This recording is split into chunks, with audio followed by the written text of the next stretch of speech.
नमस्कार. स्वागत आहे तुमचं मराठी किचनमध्ये. आज मी आणखी एक झणझणीत असा मटण रस्सा दाखवणार आहे. याआधीही मी मटणाच्या बऱ्याच रेसिपी शेअर केल्या होत्या, पण आजचा हा मटण रस्सा वेगळा यासाठी आहे की एकतर यामध्ये बाजरीच्या पिठाचा वापर केला आहे आणि दुसरं म्हणजे मिक्सरवर वाटण न बनवता खलबत्त्यात वाटून घेतलं आहे. 1 किलो मटणासाठी वाटण बनवूयात. प्रथम गरम मसाल्याची पूड वाटून घेणार आहे. 2 लवंग, 1 स्टारफूलचा तुकडा, 3-4 दालचिनीचे तुकडे, 1 मसाला वेलची, 3-4 मिरी, 1 छोटा चमचा शहाजिरे घेतलेत. यापैकी घरात जे मसाले उपलब्ध असतील ते घेतलेत तरी चालतील. शक्य तितकी बारीक पूड करून घ्यायची आहे. मसाले भाजायची गरज नाही. जर अख्खे मसाले घरात उपलब्ध नसतील तर 1 चमचा तयार गरम मसाला पावडर वापरू शकता. अशा प्रकारे जमेल तितकी बारीक पूड करून घेतली आहे. ताज्या मसाल्यांचा खूप छान सुवास येतो. सुक्या खोबऱ्याची अर्धी वाटी किसून घेतली आहे.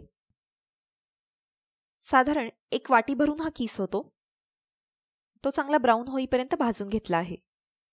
खोबरं किसून घेतल्यामुळे ते खलबत्त्यावर वाटायला सोपं पडतं आणि बऱ्यापैकी बारीकसं वाटलं जातं. खोबरं घातल्यामुळे महाराष्ट्रीयन पदार्थांना खास वेगळा असा स्वाद येतो. आता हे बाजूला काढून घेतलंय. 2 गड्डी लसूण सोलून घेतलाय. साधारण तेवढेच आल्याचे साल काढून बारीक तुकडे करून घेतले आहेत. कोथिंबीर आहे. आधी आलं ठेचून घेणार आहे. तुकडे करून घेतल्यामुळे वाटायला सोपं पडतं. तुम्ही याआधीही जर कधी खलबत्त्यात पूर्णपणे असं वाटण बनवलं नसेल तर या क्रमाने साहित्य वाटून बघा. बऱ्यापैकी कमी वेळेत आणि व्यवस्थित वाटलं जातं. आलं ठेचून झालंय. यानंतर लसूण घातला आहे. लसूण देखील ठेचून घ्यावा. मांसाहारी पदार्थांमध्ये आलं लसूण कोथिंबीरीचा भरपूर प्रमाणात वापर केला की छान चव येते. आता शेवटी यामध्ये कोथिंबीर घातली आहे. कोथिंबीर देखील चिरून घालावी. आलं लसूण कोथिंबीरीची पेस्ट ओलसर असते, त्यामुळे व्यवस्थित वाटता यावं यासाठी यामध्ये जर तुमच्याकडे जाड मीठ, खडे मीठ असेल तर ते घालू शकता किंवा साधं नेहमीचं मीठ घातलं तरी चालतं. मिक्सरवर वाटण बनवून आपण नेहमी पदार्थ करतच असतो, त्यामुळे कधीतरी वेळ असेल तेव्हा अशा प्रकारे खलबत्त्यात किंवा पाटावर वाटून पदार्थ करून पहा. त्याची चव नेहमीपेक्षा नक्कीच वेगळी लागते. मिक्सरप्रमाणे अगदी एकसारखं बारीक होत नाही, थोडंसं ओबडधोबड राहतं. अर्थात तुम्हाला जर मिक्सरवर वाटण बनवायचं असेल तर हेच वाटण मिक्सरवर वाटून घेऊ शकता. खलबत्ता धुतलेलं पाणी देखील रश्श्यामध्ये घालण्यासाठी बाजूला काढून ठेवणार आहे. 1 किलो मटण आहे. स्वच्छ धुवून घेतलंय. 1 चमचा हळद घातलीये. थोडं मीठ घातलंय. आलं लसूण आणि कोथिंबीरीची अर्धी पेस्ट यामध्ये घातलीये. गरम मसाला पूड घातलीये. सर्व मटणाला लावून घ्यावं. सर्व मसाला लावून कमीत कमी 15 मिनिटांसाठी ठेवून द्यावं.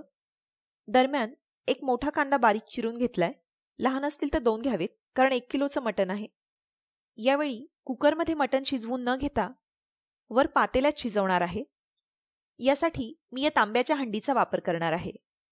या हंडीला आतून कलही केलेली आहे. 2 ते 3 मोठे चमचे तेल यामध्ये घातलं होतं.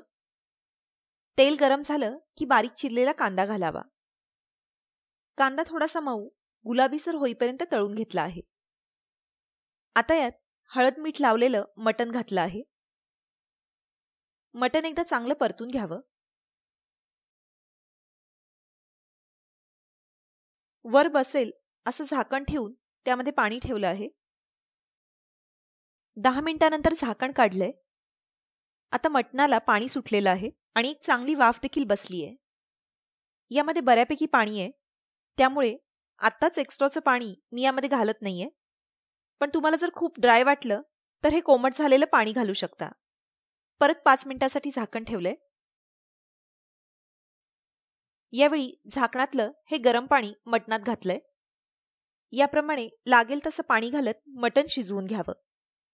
30 ते 40 मिनिटं मटण शिजायला लागतात. दरम्यान 2 टेबलस्पून बाजरीचं पीठ घेतलं आहे.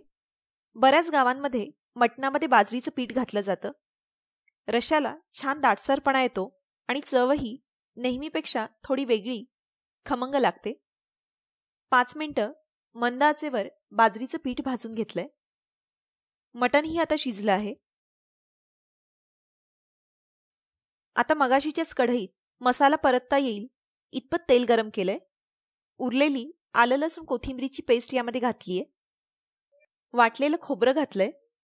चवीनुसार घरगुती काळा मसाला किंवा कांदा लसूण मसाला किंवा जो कोणता पारंपरिक मसाला तुम्ही वापरत असाल तो घालू शकता. तो जर नसेल तर लाल तिखट वापरलं तरी चालेल. साठवणीचे मसाले कसे करायचे आणि इतरही नॉनव्हेजच्या रेसिपीजची लिंक खाली डिस्क्रिप्शन बॉक्समध्ये दिली आहे. ती चेक करायला विसरू नका. सर्व मसाले तेलात एकदा परतून घेतले की मटणामध्ये घातले आहेत. भाजलेल्या बाजरीच्या पिठात पाणी घालून पेस्ट बनवली आहे. ती पेस्टही यामध्ये घालावी. बाजरीच्या पिठानं आणि काळ्या मसाल्यामुळे रंग काळपट चॉकलेटी येतो. 5 मिनिटं मंद आचेवर रस्सा उकळू द्यावा. रस्सा जर का वाढवायचा असेल तर उकळतं पाणी, मसाल्याची कढई धुतलेलं पाणी, खलबत्त्याचं मिक्सरचं भांडं धुतलेलं पाणी घालून वाढवू शकता. मटणाला मीठ लावलेलं होतं आणि आलं लसूण कोथिंबीरीच्या पेस्टमध्येही मी घातलं होतं. त्यामुळे या रश्श्याला पुन्हा मीठ मी घातलं नाहीये. पण मीठ जर कमी वाटलं तर मीठ घाला. तुम्ही जर या प्रकारे मटण रस्सा केला तर तो कसा झाला ते मला कळवायला विसरू नका. त्याचप्रमाणे मराठी किचनला सबस्क्राईब केलं नसेल तर सबस्क्राईब करा. व्हिडिओ आवडला तर लाईक आणि शेअर जरूर करा. धन्यवाद.